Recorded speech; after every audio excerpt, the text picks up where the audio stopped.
And as technology improves, gaining access to these materials, which is covered under the Extended Continental Shelf policy, could be the difference between needing to buy materials on the open market at inflated prices or selling them to others who need them also at inflated prices. American capitalism. It's all about that money. How's it going, guys? Welcome back to the channel. We have an interesting video to check out today.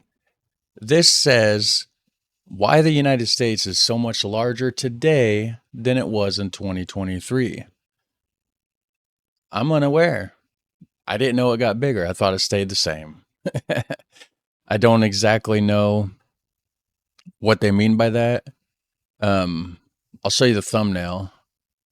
Right here is what we're looking at.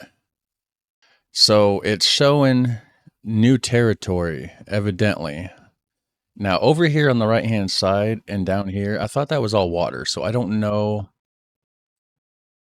what that's about. I don't know what new territory that is. Maybe there's some random islands or something there that I don't know about. I don't know. I really don't know. But we're going to find out today. Links down below. The original channels by Geography by Geoff. So check that out. And yeah, let's see why the United States is so much bigger today than it was in 2023. The United States today is considerably larger than it was just a few weeks ago. As of January 2024, the country has officially claimed about 400,000 square miles under a little-known United Nations policy called the Extended Continental Shelf.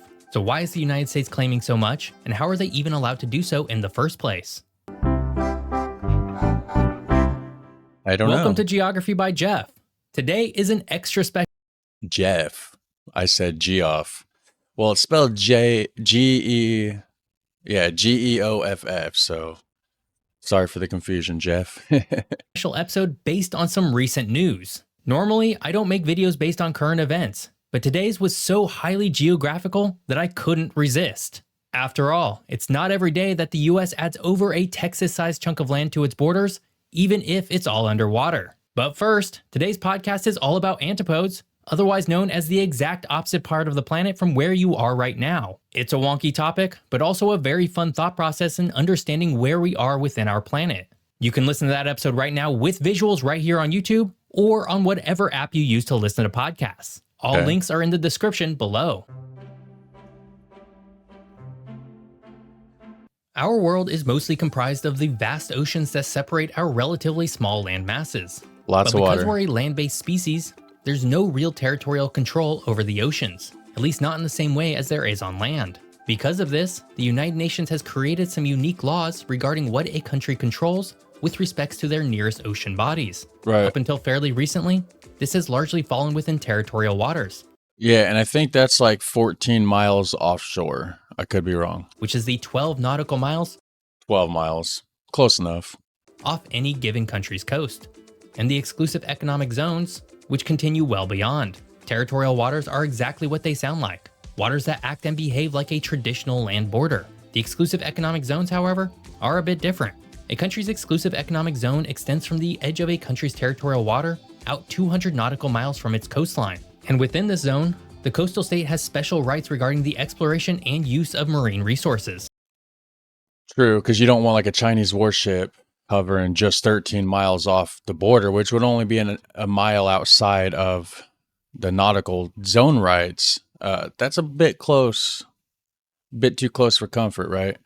So the nautical zone makes sense. We don't directly control it, but we do in a way, I guess. Including energy production from water and wind. However, the state does not have full sovereignty over this area. It has rights to the resources in the water column and beneath the seabed, but not the water itself. So could like a warship cruise into those waters and be okay? The exclusive economic zone functions as a way for countries to protect what they value from others that might wish to capitalize on it. For example, fish within Thailand's exclusive economic zone are not legally able to be fished by China's voracious fishing fleet, though that doesn't always stop them.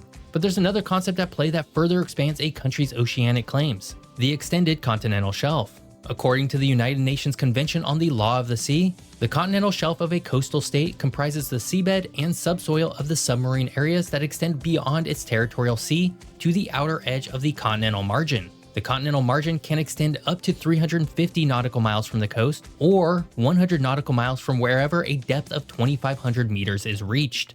If a country can prove that its continental shelf extends beyond the 200 nautical mile limit of its exclusive economic zone, it can claim rights to the resources on and below the seabed of the extended shelf, but not the water column above. This process of claiming an extended continental shelf involves submitting detailed scientific data to the Commission on the Limits of the Continental Shelf, a body established by the United Nations. If the Commission validates the claim, the coastal state gains exclusive rights to exploit resources on the seabed and subsoil of the extended shelf, such as oil, gas, and minerals.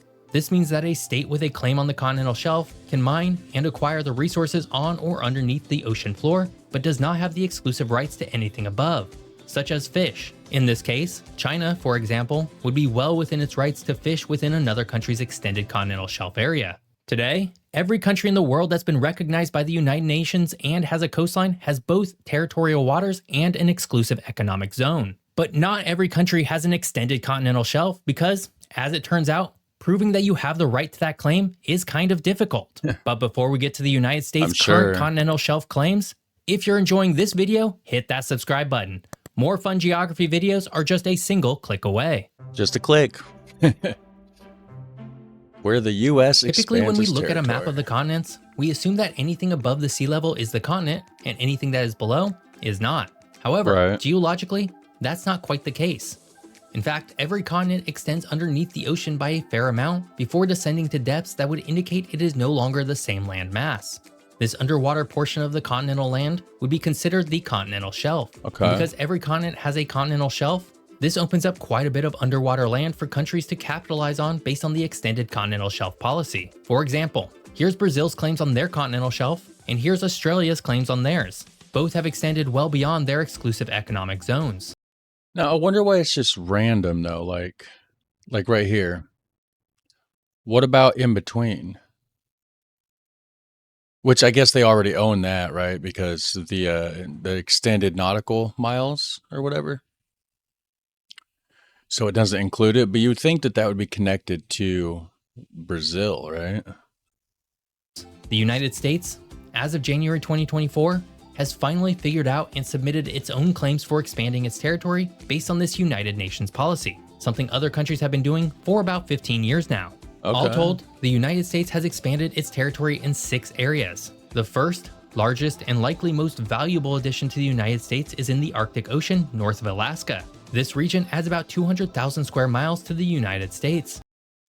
Now, why couldn't Canada claim that too? Because wouldn't it be right off of like the edge of Canada, like right here? This part right here would be off the edge of Canada too, so could they fight over that? Or about 1 1/4 Californias. And if it's anything like the rest of northern Alaska, there's potentially a lot of oil in this region, hence why it's so valuable to the United States. Though it must be pointed out that drilling for oil here would be devastating for the Arctic environment. Moving on, the next largest addition is in the Atlantic Ocean off almost the entire east coast of the contiguous United States. Yeah, because you can see where it hugs the shape. So this is just outside of the 200-mile range, I would assume here. This area would add a further 100,000 square miles to the United States, a little less than a single Colorado. From there, we head back to the North Pacific, where the United States is claiming a further 65,000 square miles of underwater land. Couldn't Russia claim that though? Look how close it is to Russia. About the size of Wisconsin. Notably, this area is very close to Russia's exclusive economic zone, which might seem contentious, but does align with a 1990 maritime boundary agreement with Russia, though that might not be worth much today. From there, the United States additions get much smaller. It adds about 12,000 square miles off the west coast, or about the size of Maryland, 4,500 square miles and 2,500 square miles within the Gulf of Mexico, or the rough sizes of Connecticut and Delaware respectively, and a tiny 500 square miles off the Northern Mariana Islands in the Pacific Ocean. I wonder why it's just random little bits. So is the rest of the continental shelf like just too far underwater and this is the only parts that peek out, I would assume? About the size of the US territory of Guam, or 1/3 the size of Rhode Island, the smallest state in the United States. All told, the United States is planning to add about 400,000 square miles of underwater land, which is about 1.5 Texases in size. Now, couldn't they just make land there, like the Dubai Islands or like the polders in the Netherlands? Could they just like take that? They already own it, turn that into land somehow, and then just like extend their nautical 200-mile range from the outside of that? Or would that just be a bit much? I don't know. I don't know how any of this works, guys. We're learning. That's a huge area, but it's all underwater. So why does the United States even care about all of this? And Resources. How did they figure out that these were the areas that were theirs to claim? Good question. It's not surprising that countries often want more land to claim. Outside of a very few areas on the planet, there's typically some sort of resource available that would allow the country to exploit it. But everything that we've talked about in this video is deep underwater. So deep, in fact, that doing anything with it would be very challenging. Then why does it matter? If it's so deep that you can't even really do anything with it, then what's the point, right? But not impossible. To explain the United States' desire for all this land, we have to first head to Norway because the Scandinavian country is doing something today that wasn't possible even a few years ago. Deep sea, underwater mining. As it turns out, the bottom of the ocean is a relative gold mine for minerals such as lithium, scandium, and cobalt, all necessary for things such as batteries, which power basically everything today. Norway, seeing the value under the ocean, has become the first country to allow for commercial deep-sea mining to extract these minerals. Okay. The United States, not one to typically let potential natural resources go to waste, absolutely wants in on this action. And as technology improves, gaining access to these materials, which is covered under the Extended Continental Shelf Policy, could be the difference between needing to buy materials on the open market at inflated prices or selling them to others who need them also at inflated prices. American capitalism. It's all about that money. And all of this is being done under an established and very legal framework under the United Nations. It's just taken the United States a long time to get its data in order, mostly because the country wanted ironclad proof of its claim, something other countries were not as concerned with. Well, also the United States seems to be last in a lot of stuff. Like, you know, we're still lacking good infrastructure. We're still lacking good public transportation. We're still lacking good policies that all these other countries have. All told, the United Nations engaged with 15 separate agencies or offices within the federal government, led by the State Department, Interior Department, U.S. Geological Survey, and the National Oceanic and Atmospheric Administration. These agencies began their work in 2003, a little over 20 years ago. So, suffice it to say, the United States likely has one of the strongest claims of any extended continental shelf claim in the world. And it's for this reason that the United Nations is likely to grant the United States this underwater land, effectively growing the country considerably. But does that really count when it's underwater? It's not growing the country. The country's only as big as the damn land that you have access to, right? Like, I don't know. Maybe I'm just thinking about it weird, but I just don't feel like whatever's under the water counts. Besides, like, yeah, sure, you can go mine it. The United States today is effectively bigger than it was a month ago. And in an age of a warming climate and more sophisticated mining technologies, this could prove to be a huge boon for the country in the future. I hope you enjoyed learning. So, yeah, technically, it's bigger, but you can't live there. You can't do much with it. I mean, you can go under there with some underwater like mining robots or something like that. I don't know. But anyways, if you enjoy learning about the world, watching me learn about the world on my learning journey, hit subscribe, guys. Hit like. Have a super fun, awesome day, and I'll catch you in the next one. Take care. Bye.